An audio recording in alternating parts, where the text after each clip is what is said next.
Good morning అందరికీ. ఇది సంగతికి మీకు స్వాగతం. అయితే ఇవాళ ఇది సంగతిలో ఏం మాట్లాడుకోబోతున్నామంటే ఆంధ్రాలో జరిగిన ఒక ఇన్సిడెంట్. ఏం జరిగింది ఆంధ్రాలో అంటే 25,000 కిలోల డ్రగ్స్ ఉంటాయి కదా, డ్రగ్స్ని సిబిఐ వాళ్ళు దొరకబట్టారు.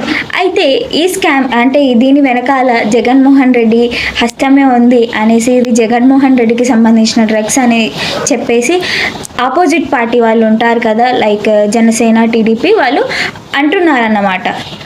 అయితే ఇలా నిజమేనా?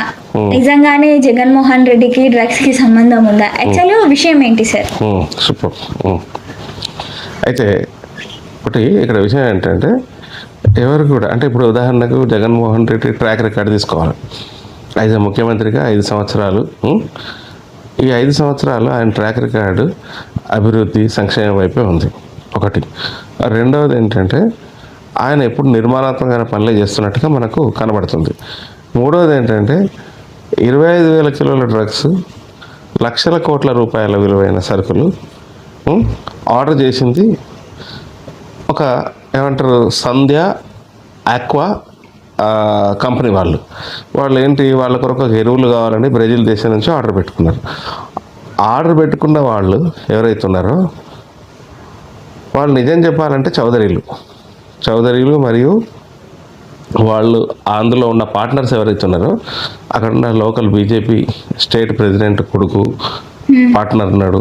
స్టేట్ ప్రెసిడెంట్ ఎవరో కాదు పురంధరేశ్వరి ఎవరో కాదు ఎన్టీఆర్ బిడ్డ ఎవరో కాదు చంద్రబాబు నాయుడుకు వదిన.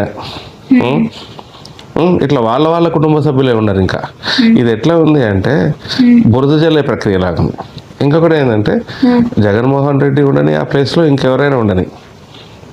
అయితే డ్రగ్స్ ఎవడని తీసుకొచ్చుకున్నాడు పట్టుబడాలని చూస్తాడా, క్యాచ్ చేసుకోవాలని చూస్తాడు. కానీ పట్టుబడ్డ దానికి క్యాష్ దీనికి సంబంధం లేదు.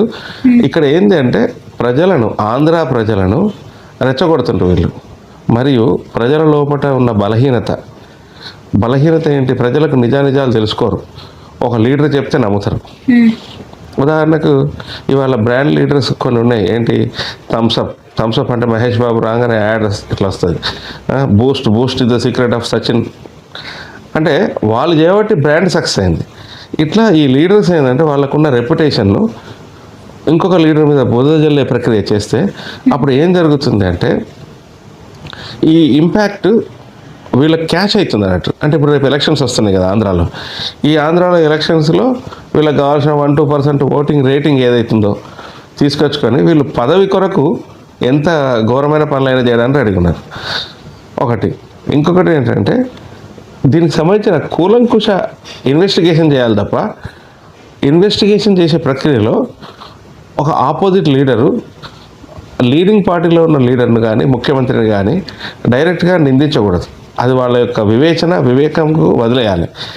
ఇప్పుడు నువ్వు లంగా నువ్వు దొంగ అనడం కంటే నిజాలు ప్రజలకు చెప్పే ప్రయత్నం చేసి అవి సాక్ష్యాధారాలు పట్టుకొచ్చి అప్పుడు మన ముఖ్యమంత్రి ఇట్లాంటి వాడు లేదా వైఎస్ఆర్సీపీ వాళ్ళు ఇట్లాంటి వాళ్ళని చెప్పేసి చెప్పాలి తప్ప వాళ్ళ స్వలాభానికి ఇట్లాంటి తప్పుడు ప్రచారాలు చేయొద్దు.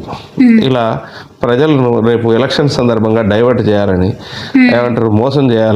మోసం చేసి మళ్ళీ ఓట్ల కొరకు కుటిల రాజకీయాలు చేయాలని వీళ్ళు అనుకుంటున్నది కరెక్ట్ కాదు. ఇది కరెక్ట్ కాదన్న విషయము ఇది సంగతి సందర్భంలో మనము ఈ విషయాన్ని ప్రజలారా ఓటర్లారా ఆలోచించండి. ఎవరైనా ఇలా ఒక వ్యక్తి గురించి గుడ్డిగా చెప్తే నమ్మకుండా నిజాలు తెలుసుకొని మాత్రమే ముందుకెళ్ళండి. మీ ఓటు విలువైంది, మీ జీవితం విలువైంది. జాగ్రత్తగా ఆలోచించుకొని రాసుకుందాం భవిష్యత్తును. ఓకేనా? ఇదండి ఇది సంగతి టాపిక్. మరో టాపిక్తో మేము ముందుకు వస్తాం. అంతవరకు సెలవు.